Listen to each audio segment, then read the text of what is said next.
Hello sa inyo, Sir Bob. First time po pong magsulat at mag-send ng story sa inyo, kaya sana ay mapansin ninyo. Tawagin na lang akong Charm from Bataan. Itong karanasan ko ay tungkol sa nangyari sa akin nung nag-OJT ako sa isang hotel dito sa amin. Graduate na po ako sa kursong HRM o mas kilala ngayon bilang BSHM or Bachelor of Science in Hospitality Management. Hindi ko na po babanggitin yung pangalan ng hotel para na rin sa privacy nila. Sobrang tagal lang naatayo ang hotel na yon at binabalak pa nga iparenovate ng may-ari. Ngayon ay mas maayos na yon at active na ulit. Nung nag-OJT ako ay madalas nung masira yung elevator. Buti na lang at hanggang 4th floor lang yung palapag ng gusali. Hindi gaanong nakakapagod kahit maghanda ako nun. Sakto lang yung laki ng hotel. 3-star siya. Pero maayos naman yung mga rooms at lobby nito. Nagagawan palagi ng paraan yung elevator dahil may nakahanda namang maintenance ng building. Kaya overall, masasabi kong maayos yung hotel. Pero hindi yung vibe nito. Sa una at pangalawang linggo ko ay na-assign ako sa housekeeping. Pang-umaga ako from 7 AM to 7 PM ang sked. Minsan, nag-overtime pa ako kaya natapos ko rin agad yung OJT ko. 2.5 months lang. Alas 5 ng umaga ay gumagayak na ako. Liligo, kakain ng breakfast at lalarga na. Alas 6:30 ay sinisiguro kong naarating na ako ng hotel. Pagpasok ay babati lang ako sa guard at sa front desk at kinukuha ko na yung room number na gagamitin. Saka diretsong elevator na. Pag minalas ay naghahagdan na lang ako. Inuuna ko muna noon yung second floor. Silip sa mga bakanteng kwarto na ginamit. Pagpapalit ng kumot, maglilinis ng banyo, magwawalis at mop. Yan ang kadalasan kong ginagawa. Medyo mahirap at nakakapagod pero kailangan masanay. Mas mabilis matapos ang trabaho, much better ika nga.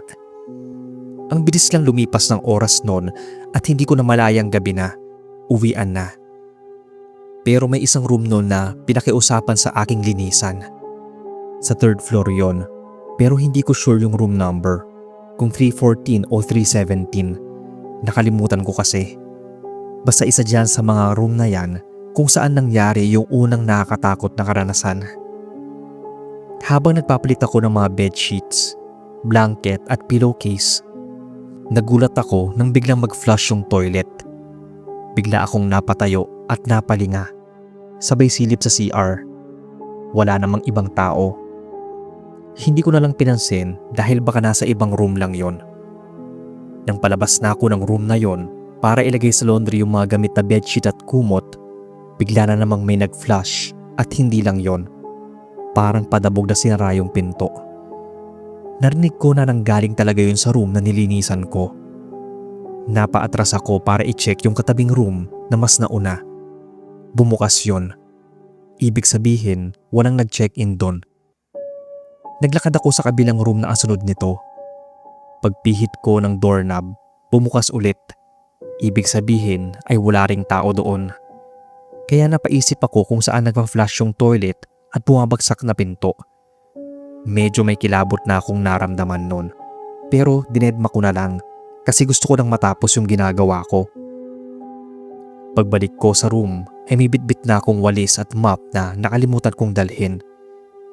Habang papalapit na ako sa room na lilinisan ko, bigla akong napahinto. Parang ang gulo sa loob. Di ko alam kung may nagbukas ng TV nung wala ako o wala sa sariling nabuksan ko yon. Kasi nakabukas na yon pagbalik ko. Pagpasok ko, nagulantang ako ng malala. Kasi yung kakaayos ko lang na higaan, magulo na naman na akala mo ay may nag-wrestling na magjowa. Napakamot ulong naiinis akong niligpit ulit yon. Saka na ako nagwalis at mop. Pagkatapos ay andoon na ako sa loob ng CR. Pinandar ko na yung exhaust fan, saka ko sinara yung pinto. Mas focused kasi ako sa paglilinis kapag mag-isa ako o kaya nakasarado yung kwarto. Pero that time, ang feeling ko sir ay parang hindi ako mag-isa. Parang may kasama akong pabalik-balik na naglalakad sa labas. Mabigat yung mga yabag na yon na para bang nagdadabog. Inis akong lumabas ng banyo dahil kakalinis ko lang ng sahig. Baka nagpasok na sila ng customer gayong andoon pa ako't naglilinis sa CR. Hindi pa tapos yung room. Pero surprise, walang tao. Pero yung higaan, gulong-gulo ulit. Mabilis akong lumabas ng room para tingnan kung sino yung nagtitrip sa akin. Mangyak-ngyak na nga ako noon dahil sa pagod, pinagtitripan pa. Iilan din kasi kaming nag-OJT noon. Nasa ibang floors lang yung mga kasama ko. Baka isa sa kanila ang gusto akong inisin. Bumalik na lang ako sa loob at nag-lock ng pinto. Malapit na akong matapos maglinis ng banyo noon. Kakapasok ko lang at kakasara ng pinto ng banyo nang biglang magbukas yung TV. Hindi ko alam na ganun kalala ang pagpaparamdam sa akin until ma-realize ko na wala talaga nantitrip sa akin. Imbis na sasabunan ko pa yung sahig ng banyo, sinabuyan ko na lang ng tubig yung dumi. Binuhusan ko lang ng panlinis yung toilet at flush at pinaglalagay yung mga toiletries. Sabon, shampoo, toothbrush at toothpaste, sabay labas. Huminga muna ako ng malalim, sabay hinugot ang saksakan. Tagaktak ang pawis ko noon at medyo nakaramdam ng ginaw. Hindi ko alam kung bakit dahil natuyuan ako ng pawis o dahil parang biglang lumamig yung room. Mahina ako nagmumura. Natatakot ako pero kailangan maayos pa rin yung trabaho ko. Halos di pa rin ko na rin pababa ng lobby noon. Sabi pa ng OJT na nasa front desk para daw akong nakakita ng multo dahil sobrang putla ko. Ngumiti lang ako at nagpaalam ng uuwi. Biglang sumama yung pakiramdam ko noon kaya hindi ako nakapasok kinabukasan. Tumawag lang ako na kung maayos yung pakiramdam ko ay magjo-duty ako ng graveyard. Pinilit kong makapasok kahit na medyo may sinat pa. 11:00 ay naroon na ako. Sa front desk ako nag-duty dahil nakiusap yung isang kasamahan ko na ako daw muna ang pumalit sa kanya. Dito nangyari yung ikalawang karanasan ko. Iilan lang kami na nag-duty noon dahil paggabi ay kukonti lang talaga yung mga staff. Napapaidlip na ako. Di naman kasi ako nag-e-expect na may mag-check-in pa na ganong oras o may tatawag. Pero napapiksi ako sa gulat nang biglang mag-ring yung phone. Pati si Kuyang Guard na naiidlip din noon ay biglang napadiretso ng upo. Marahan ko yung sinagot. Ilang segundo pa bago sumagot yung nasa kabilang linya. Napatayo ako noon nang marinig ko na humihikbi yung kausap kong babae. Ito na naman. Habang tinatype ko tong part na to, nagtatayuan yung mga balahibo ko sa batok at braso. Sobrang kinikilabutan pa rin ako.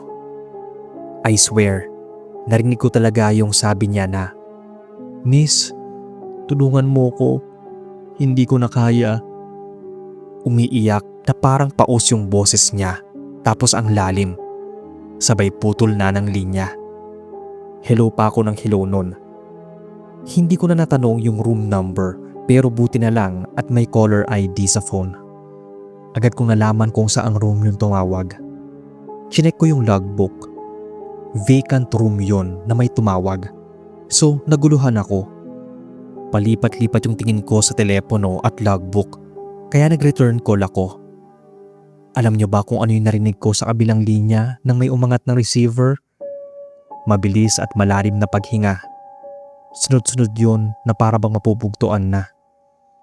Sunod ay mahinang paghikbi na nakakakilabot. Agad kong nabitawan yung handle ng phone. Napamura ako. Ang sabi ko pa, ang creepy naman nun. Nagtanong si Kuyang Guard kung sino yung nakausap ko. Hindi ko maikwento sa kanya dahil baka hindi siya maniwala. Nakiusap ako na kung pwede niya akong samahan sa room na yon. Tumango lang siya at nilak muna yung entrance. Hinang ko na rin muna yung phone in case na may tumawag at maabulabog. Pinuntahan namin yung room na yon, sir. Nawala pa nga sa isip ko yung room na nilinisan ko kung 314 o 317. 2008 pa kasi ito nangyari kaya hindi ko na maalala talaga. Pagpihit pa lang ni Kuyang Guard ng pinto ay agad nang bumukas yon. Walang tao. Pero sinabi ko sa kanya yung room number ng tumawag. Yung room number kasi at caller ID ay iisa lang, kaya hindi ako pwedeng magkamali. Nasabi ko din sa kanya na wala sa logbook na may nag-check-in nun, pero may sumagot ng return call ko. Kaso ay wala talagang tao nang pasukin namin. Baka nagkamali lang daw ako ng tingin sa numero. Bumaba na lang kami ng lobby, bumalik sa kanya-kanyang pwesto. Pero hindi na nawala yung kilabot na naramdaman ko. Akala ko ay okay na, wala na kasing follow-up. Pero biglang nag-ring ulit yung phone. Nakita ko agad yung number, kaya nag-atubili na akong sagutin. Pero kailangan pa rin dahil baka nagkamali lang ako. Kaya sinagot ko na yon. After ng greetings ay tinanong ko kung anong room number niya for confirmation. Nang sabihin niya na yung room number niya ay yung room na pinuntahan namin, mabilis kong naibaba yung telepono. Ramdam ko ang pagtayuan ng mga buhok ko. Nanginginig yung mga kamay kong pinagpapawisan. Mahina kong sinabi kay Kuya Guard na yun na naman yung tumawag at confirm na yung pinuntahan naming room, yung room na yon. Pati nga si Kuyang Guard ay namutla na rin. Di ba nga raw, pinasok namin pero wala namang tao. Tumango ako at hindi ko na tinago sa kanya yung pangingilabot. Direkta kong sinabi na baka may nagmumulto doon. Ang sabi niya ay huwag ko na raw sagutin. Pero hindi na yun muling tumawag pa. Bandang 3:00 ng madaling araw, nakaidlip ako. Nang bigla akong maalimpungatan dahil parang may narinig akong sumigaw. Agad akong napatingin kay Kuya Guard. Tulog pa rin siya. Ibig sabihin ay ako lang yung nakarinig. Pasado 3:00 na yon. Sobrang tahimik ng buong building. Imposibleng walang makarinig kung talagang may sumigaw. Pero baka sa sobrang antok ko, panaginip lang pala yon. Pinilit ko na lang na makaidlip. 7 AM ang out ko. 6 AM ay may nag-check out na magjowa. Biglang napakwento yung babae. Ang ingay raw ng katabing kwarto nila, parang may nagdadabog, tapos may umiiyak na babae. Nagugulat din daw sila dahil bigla yung humihiyaw. Namutla ako noon, sir, nang isauli nila yung susi. Room 315 yata yon o 318. Basta katabi nila yung room na may tumatawag sa akin. At nang i-check ko yung katabi nilang kwarto, wala ding naka-check-in. Kaya kinilabutan ako dahil sinong mag-iingay sa katabing silid kung parehong walang tao.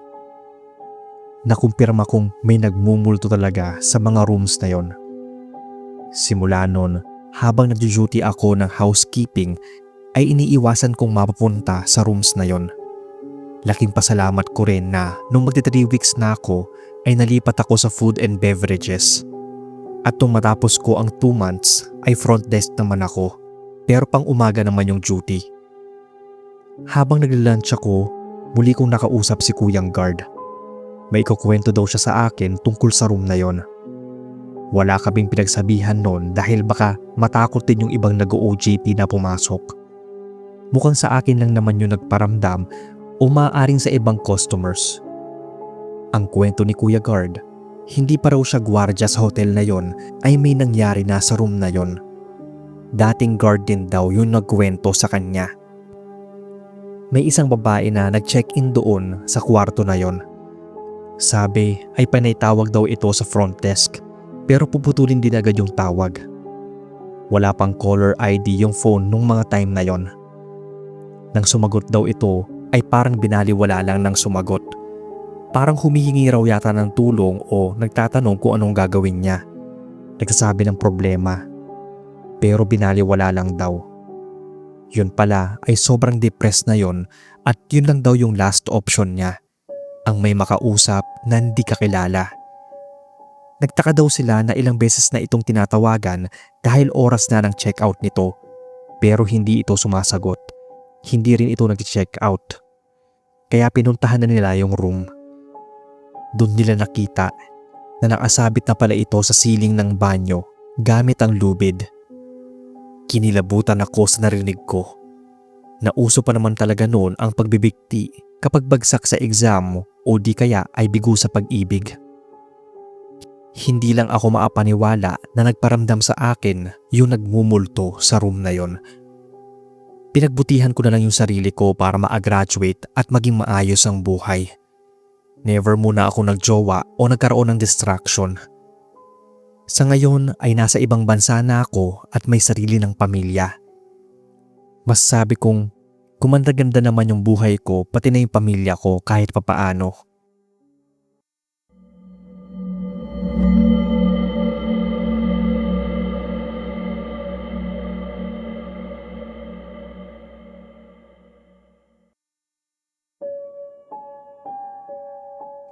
Magandang araw po sa lahat. Tawagin na lang akong Annabel. Ngayon po ay isa akong ganap na nurse dito sa amin sa Bohol. Pero bago po yan ay nakaranas muna ako ng katatakutan sa isang ospital na pinag-OJT-han ko. First time ko pa noon at medyo nangangapa pa nga. Naging all-around assistant ako noon ng isang nurse na tawagin nating Nurse Jonah. May pagkamasungit itong si Nurse Jo. Alam kong mahirap mag-asikaso ng mga pasyente pati ng mga charting. Lalo na at iilan lang kayong duty na nasa public hospital pa. Yung aasikasuhin mo pa lang ang isang pasyente ay isang malaking responsibility na at nangangailangan ng mahabang pasensya. Paano pa kaya kung ang patient mo ay kakaiba? Hindi ko inaasahan noon na may makikilala akong isang pasyente na may marami daw nakikitang elemento at kaluluwa. Nung una, akala ko ay psych patient si Lola. Yun kasi ang naririnig ko sa ibang nurse. May sayad daw. Ilang linggo na raw itong naka-confine pero hindi pa nadi-discharge dahil pabalik-balik yung pananakit ng ulo nito. Kaya ako ang naging attending nurse niya noon kasi nga medyo inis sa kanya si Nurse Jo. Palagi daw kasing sinasabi nito na may negatibong enerhiyang naasunod kay Nurse Jo kaya palagi itong masungit. Lihim na lang ako natatawa nun. Isang araw, nagulat ako nang makitang nagwawala at umiiyak si Lola na tawagin nating Lola Liza. Mukha itong nasasaktan dahil hawak nito ang ulo. Agad akong lumapit at pilit siyang pinakalma. Hindi pala napainom ang pain reliever niya. Agad ko yung pinainom sa kanya at kumalma naman siya. Tinulungan ko siya na humiga at makatulog. Papaalis na ako nang hilahin niya ako sa braso at tinilapit niya yung bibig niya sa tenga ko para bumulong. Natatakot ako sa banyo. May nagpapakitang babae. Agad akong napatingin noon sa banyo ng ward nila. Hindi pa ako nakakapasok ni minsan simula nang mag-duty ako doon. Kaya sinabi ko sa kanya na baka namali lang siya ng tingin. Kunwari lumapit pa ako doon para sumilip. O diba? Wala naman po. Mahina akong sinabi sa kanya at ngumiti. Pero namaluktot siya at tumalikod sa akin. Iwas na iwas siyang tumingin sa banyo. Hapon yon na mangyari. Kinagabihan, mga bandang 9 ay binalikan ko siya para i-check yung pulse, temperature, paghinga at blood pressure. Normal naman ang lahat, kahit yung paghinga niya. Pero bigla na lang siyang parang naghahabol ng hininga habang nakatitig sa may banyo. Nakaharap kasi siya doon at nakabukas pa ang pinto. Sinabihan ko yung isa nagbabantay ng pasyente noon na isara niya yung pinto ng banyo. Alam niyo yung nursing student ako at mag-aaral pa ng medical. Hindi sana ako nagpapaniwala sa mga ganon. Pero yung reaksyon kasi ni Lola Lisa, sobrang bilis ng pagbabago. Yung parang hinihika na siya nung nakabukas yung banyo pero agad umayos nang isara yon. Para na akong maniniwala na may nagpapakita talaga sa kanya. Maya-maya nun ay medyo nanginig pa siyang sinabi na pinanlisikan niya ako ng mga mata. Hinitian ko lang siya at nagpaalam na akong lalabas. Pinatulog ko na rin siya para wala na siyang nakikitang kung ano-ano. Naitanong ko kay Nurse Jo kung may something ba sa pag-iisip ni Lola Lisa kasi wala naman akong nakita sa charts niya. Normal naman daw nang pinatingnan nito. Baka lang nag-uulyanin. Kaya raw binigay niya sa akin ang pag-aalaga doon dahil madali siyang mainis sa mga pinagsasabi ni Lola Lisa. Pero isang gabi, biglang sumama yung pakiramdam ni Nurse Jo. Sobrang sakit daw ng ulo niya at nahihilo pa. Muntikan pa nga siyang mag-collapse noon kung hindi siya naagapan. Kaya agad din siya tiningnan. Namumutla kasi at biglang nanlalim yung paligid ng mga mata niya. Tinanong siya ng doktor namin kung natutulog pa ba siya. Lately daw ay hirap siyang maatulog. Kahit may iniinom naman siyang pampatulog ay nahigising pa rin siya ng madaling araw. Parang kusa siyang gumigising, nagmumulat ng mga mata at katawan. Kahit ramdam niyang antok pa siya. Pakiramdam din daw niya ay may gumigising sa kanya ng alanganing oras. Nagpa-general check-up na rin siya. Mababa yung hemoglobin at dehydrated siya. Pero maliban doon ay negative naman daw lahat ng results. Niresetahan lang siya ng vitamins at pinagpahinga. Nang puntahan ko si Lola Lisa ay agad niyang hinanap si Nurse Jo. Hindi raw niya ito nakikita. Ang sinabi ko sa kanya ay nasa bakasyon ito. Medyo nagulat ako noon nang sabihin niyang, "Dapat kasi nagpapatingin siya sa albularyo." Napatanong ako ng bakit. Kasi nga raw may anino na palaging nakasunod sa kanya. Parang hinihigop daw noon o inaagaw yung positive energy niya. "Ano ka ko yun?" tanong ko. "Parang elemento daw. Pwede ring masamang espiritu." Medyo natawa na lang ako noon. Siyempre nagpa-check up na si Nurse Jo kaya alam namin yung dahilan kung bakit siya nagkakasakit. "Hindi siya lulubayan noon hanggat hindi nila nakukuha ang gusto," dugtong pa ni Lola. Sinabi kong magpahinga na siya at i-discharge na kasi siya kinabukasan. Maaga pa lang noon ay inasikaso na ng apo niya ang mga papel para mailabas na si Lola. Pasaya na malungkot ang naramdaman ko noon kasi kahit papaano napalapit na ako sa kanya. Maliban naman kasi sa mga nakakatakot niyang istorya, may maganda naman siyang karanasan na naikwento sa akin. Naluluha pa nga rin ako habang nasa wheelchair siya. Mamimiss daw niya ako dahil ang bait ko raw. Mabait daw ang naabantay sa akin. Pero bago siya umalis ay may sinabi pa siya na medyo nagpakabagabag sa akin. Kaya raw siya natatakot noon na makita yung nasa banyo dahil parang yun ang sundo niya. Nararamdaman daw niya na hindi siya magtatagal. Naiyak naman ako sa sinabi niya. Sinabi ko na lang na hindi totoo yung mga sundo-sundo na yan. Medyo nasanay na ako noon na makita araw-araw si Lola Lisa. Kaya nakakapanibago nang mag-rounds ako. Hindi ko na siya nakita. Matapos ng ilang araw na bakasyon ay bumalik si Nurse Jo. Ang ine-expect noon ay babalik siya sa dating sigla ng katawan. Pero lahat kami ay nagulat dahil parang lalo siya nangayayat at nanghina. Kaya nagpa-lab test rin siya noon. Naapagtataka dahil negative lahat ng results niya. Nagpa-second opinion pa nga.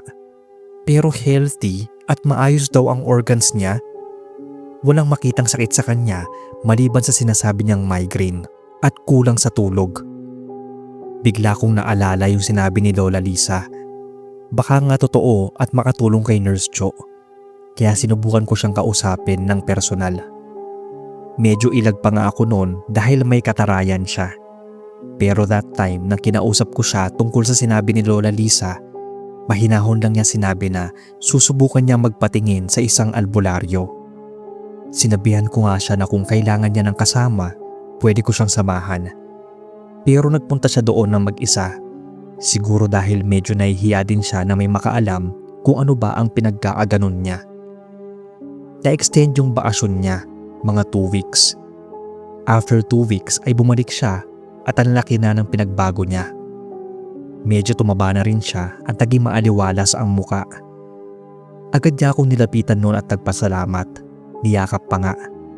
At kung andoon pa daw sana si Lola Lisa ay napasalamatan din niya ito. Hindi ako makapaniwala sa kwento niya noon.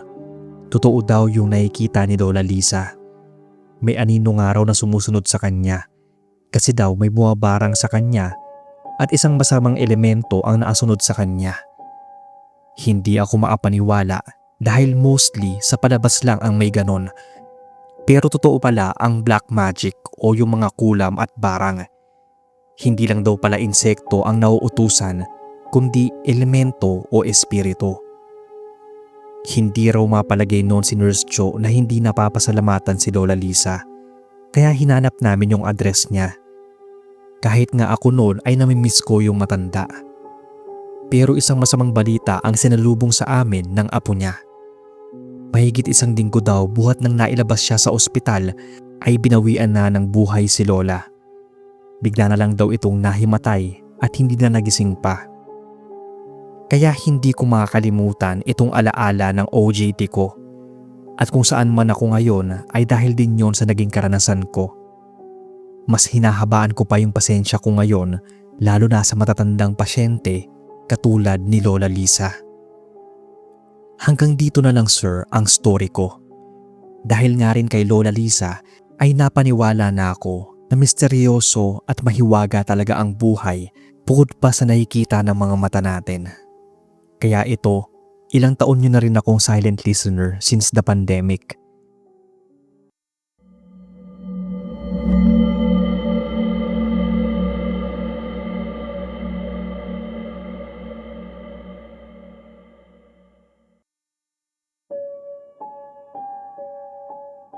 Magandang araw sa inyo, boss.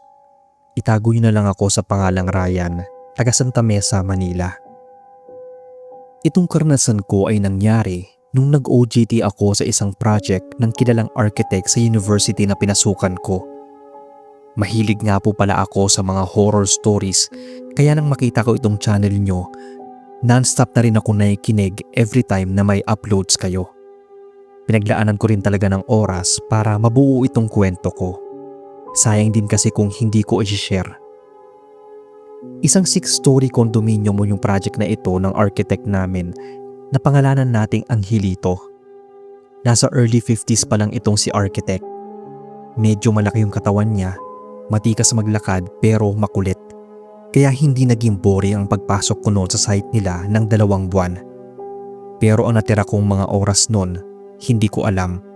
Parang walang laman, nakapanghihina at nakakawalang gana. Iba ang dating ni Architect Lito, yung tipong masisihan ka at gaganahan kapag andyan siya. Walang araw na hindi siya nagpapatawa at sobrang galante pa. Dinagdagan niya yung sahod namin. May kasamang allowance at pagkain. Pero pagdating sa trabaho, seryoso siya. Kaya kaming mga nag-OJT ay seryoso rin. Nakaka-inspire yung pagiging humble niya at super successful. Maraming projects at biddings. Nakatoka ako noon sa site monitoring at inspection. Maaga pa lang ay nasa site na ako at nag-iikot-ikot bago pa man magsimula ang mga trabahador. Sinisiguro ko na maayos ang workplace at tama yung sinusundan nilang plano. Chinecheck ko rin yung mga materyales na ginagamit ay tama at maayos ang pagkaagawa. Bago nung magsimula ang trabaho ay isa-isang dumadaan sa akin ang mga trabahador. Sinusuguro ko na kumpleto ang suot nilang PPE o personal protective equipment, kasama na rin sa pag-secure ko yung safety net at harness. After nyan ay office na ako. May nakapagsabi sa akin na yung dating ko daw ay parang mabilis akong makabasa ng emosyon ng isang tao. Empathetic person kumbaga. Kaya siguro emosyonal din akong tao kahit na lalaki ako. Naabutan ko noon si Architect Lito na parang may iniisip na malalim. Yun pala ay pinag-iisipan niya kung puputulin daw ba niya yung malaking puno ng sampalok sa site kung saan lalagyan ng swimming pool. Sinabi ko lang noon na kung ano sa tingin niya ang mas maagaganda para sa project. Kaso nga lang ay medyo nakakalbo na yung puno. Kaya sa huli ay pinuputol na rin yon. Medyo alangan pa nga noon yung mag-chainsaw. Pero talagang desidido na si architect na ipatanggal yon. Andoon kami habang pinuputol yon. Medyo nawirduhan pa nga ako sa mamang nag-chainsaw kasi panay ang pagtabi-tabi po niya at paghingi ng pasensya. Parang kinakausap niya yung puno. Naputol yung puno at unti-unti pang tinanggal ang mga ugat nun. Hanggang sa lubusan na yung natanggal sa site. December yun at magpapasko. Ginanap ang Christmas party, mga December 18 yon. Nagpalitsyon ang kumpanya at nagparaffle. Ang daming handa at inumin. May mga bonus pa nga kami. Habang nagkakasiyahan, nagulat na lang kami nang biglang napatigil si Architect Lito sa pagsasalita habang hawak yung dibdib niya. Agad namin siyang dinaluhan at napatawag ng ambulansya. Sobrang kabado ako noon dahil nakita kong lumuwag yung pagkakahawak ni Architect Lito sa dibdib niya. At maya-maya lang noon ay lupaypay siya nang hindi pa dumarating ang ambulansya. Agad siyang chest compression. Wala nang maramdamang pulso sa liig at kamay niya. At nang ilapit ng isa naming kasamahan yung dalawang daliri niya sa ilong ni Architect, walang hanging lumalabas. Nagkatiginan kaming lahat na naroon. Wala halos nakaimik. Walang may gustong magsalita. Hanggang sa bigla na lang ako nang hina at naiyak. Halos nga lahat ay nagpapanik at nag-iiyakan na. Dead on the spot si Architect Lito. Heart attack yung kinamatay niya. Wala man lang ni isa sa amin ang may alam na may sakit pala sa puso si Architect. Binigla siya ng sakit niya. Na maipaglamay kami noon ng mga ka-OJT ko, ay nakita kong andoon din yung mamang nag-chainsaw sa puno ng sampalok doon sa project namin na kondo. Tahimik siyang nakatitig sa kabaong. Ramdam ko noon yung bigat ng loob niya, ayon na rin sa pagkakatitig niya sa kabaong. Binati ko siya at naupo sa tabi niya. Mahina ko siyang kinumusta. Malumanay siyang sumagot ng, "Heto, buhay pa." Tapos narinig kong pabulong niyang sinabi ko kasi sa kanya na hayaan na ang puno. Pero pinaputol pa rin niya. Bakit? Anong meron sa puno? Hindi ko na nataiis na itanong. May laman yung punong yon, sagot niya. At pwede raw na gumanti yon at naging dahilan ng pagkamatay niya. Nalaman namin mula sa asawa niya na regular na nagpapacheck up si Architect Lito at wala siyang diferensya sa puso. Hindi ko inaasahan noon, boss, na mapapanaginipan ko si Architect Lito. Tawag siya ng tawag sa akin pero hindi ko siya makita. Andun lang daw ako at nag-iikot sa site na pinag-OJT-han ko. Pero sa panaginip ko, naatayo pa yung puno ng sampalok. Hindi ko alam kung bakit ako lumapit doon at tinawag si Architect. Pagkagising ko, naalala ko yung sinabi ng nag-chainsaw. Maaaring kinuha na raw ang kaluluwa ni Architect nung naninirahan sa puno. Kasi daw siya, muntikan na ring makuha. Nagawa lang daw niya magpaalbularyo ng maaga at maapag-alay. Nalungkot ako ng sobra sa pagkawala ni Architect. Paminsan-minsan pa, parang nakikita ko siya pag nag-iikot sa site at sinisigaw na, "Oh, merienda na." Doon ko lang napagtanto na mariit pala yung punong yon. Kasi kahit putol na, ang sabi ng mga naaranas ay kinikilabutan pa rin sila pag napapalapit sa bandang yun kung saan pinutol yung puno. Minsan nga raw ay nakakarinig pa sila ng pagsitsit mula roon o di kaya ay may tumatawag kahit wala namang ibang tao. More than 10 years na nang mangyari itong kwento at hindi pa ako nakakabalik dun sa kondo na naging project namin nung nasa OJT pa ako. Siguro ay iniiwasan ko rin na mapadaan doon